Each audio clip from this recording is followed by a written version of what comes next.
আলোচনা করব সংবিধানের সেই বিশেষ দিকগুলি নিয়ে যার সুবাদে অন্যান্য দেশের তুলনায় আমাদের সংবিধান স্বতন্ত্র এবং ভিন্ন।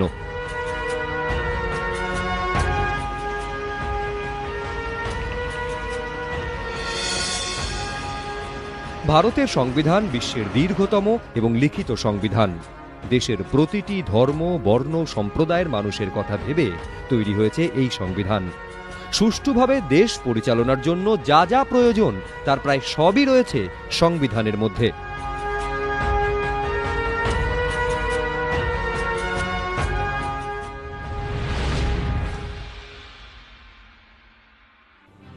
দীর্ঘ পরিশ্রম আর সুদূর প্রসারী চিন্তাভাবনার ফসল ভারতের সংবিধান, যা শেষ করতে সময় লেগেছিল প্রায় ৩ বছর।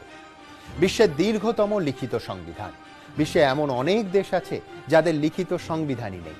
যেমন ইংল্যান্ডের সংবিধান লিখিত নয়, পরম্পরা বা চিরাচরিত রীতি মেনেই সেখানকার শাসকরা রাষ্ট্র পরিচালনা করে।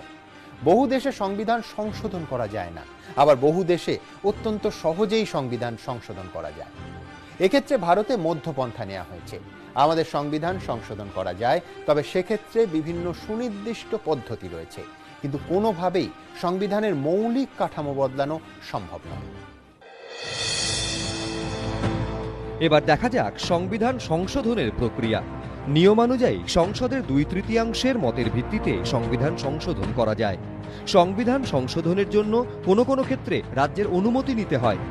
এখনো পর্যন্ত শতাধিকবার সংবিধান সংশোধন করা হয়েছে। ভারত ও ব্রিটেনের শাসন ব্যবস্থার মধ্যে বিস্তর ফারাক। ব্রিটেনে এককেন্দ্রিক শাসন ব্যবস্থার মাধ্যমে সরকার পরিচালিত হয়, অর্থাৎ সেখানে কেন্দ্রীয় সরকারই সর্বেসর্বা।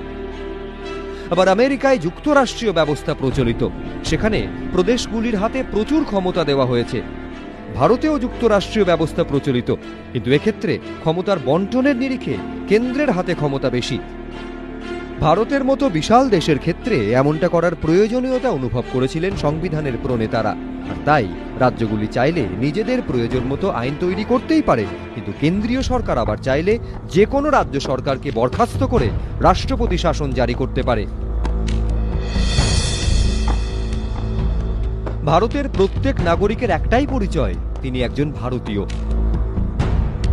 কিছু ক্ষেত্রে বাধা নিষেধ ছাড়া দেশের প্রত্যেকটি নাগরিক পছন্দ মতো যে কোনো জায়গায় অবাধে যাতায়াত করতে পারেন, যে কোনো জায়গায় থাকতে পারেন, পছন্দ মতো ব্যবসা বাণিজ্য করতে পারেন।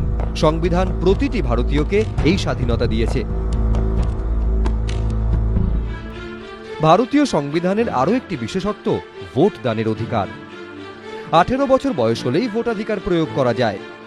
পছন্দের জনপ্রতিনিধিকে বেছে নিতে পারেন ভোটাররা। ধর্ম, বর্ণ, ভাষা, লিঙ্গ নির্বিশেষে প্রত্যেক ভারতীয়কে ভোট দানের অধিকার দিয়েছে সংবিধান। প্রত্যেকের ভোটের একই গুরুত্ব। ভারতের সাংবিধানিক প্রধান রাষ্ট্রপতি, কিন্তু দেশকে নেতৃত্ব দেন প্রধানমন্ত্রী। তার হাতে এই ক্ষমতা তুলে দেন লোকসভায় সংখ্যাগরিষ্ঠ দলের সাংসদরা। আমেরিকার রাষ্ট্রপতি সর্বেসর্বা, তিনি চাইলে আমেরিকার যে কোনো সাধারণ নাগরিককে মন্ত্রিসভার সদস্য করতে পারে, কিন্তু ভারতে তেমনটা হয় না। আমাদের দেশে নির্বাচিত সাংসদদের মধ্যে থেকেই মন্ত্রিসভার সদস্যদের বেছে নিতে হয়। নেতৃত্বে প্রধানমন্ত্রী।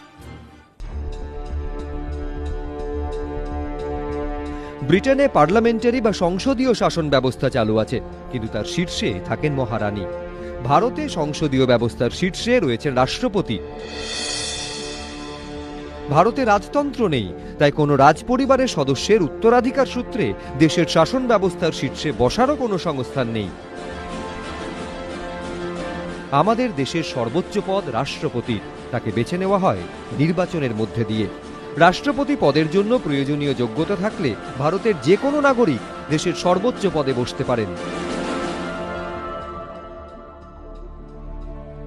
বিশ্বে এমন অনেক দেশ আছে যেখানকার সংসদের হাতেই সব ক্ষমতা কুক্ষিগত, তার উপর আদালতেরও নিয়ন্ত্রণ নেই। কিন্তু ভারতের সংসদ আর আদালত কার কি কাজ তা সুস্পষ্টভাবে সংবিধানে বলা আছে। ভারতীয় শাসন ব্যবস্থায় আদালত আর সংসদের কাজ সম্পূর্ণ আলাদা। সংসদের হাতে আইন তৈরির ক্ষমতা রয়েছে, আর আইন ঠিকমতো পালন হচ্ছে কিনা সেটা খতিয়ে দেখার দায়িত্ব আদালতের। দেশের বিচার ব্যবস্থাকে সেই ক্ষমতা দিয়েছে সংবিধান। বাইরের কোনো প্রভাব আদালতে খাটে না। আদালত যাতে স্বাধীনভাবে বিচার প্রক্রিয়া চালাতে পারে তা সুনিশ্চিত করেছে সংবিধান। ভারতে প্রতিটি নাগরিকের মৌলিক অধিকার সংবিধান স্বীকৃত। যদি সরকারের কোনো সিদ্ধান্তে কারো মৌলিক অধিকার ক্ষুণ্ণ হয়, তখন তিনি আদালতে যেতে পারেন। সকলের সমান অধিকার, বাক স্বাধীনতা, দেশের যে কোনো প্রান্তে যাওয়ার স্বাধীনতা, জীবনযাপনের স্বাধীনতা, এ সমস্ত হলো মৌলিক অধিকার।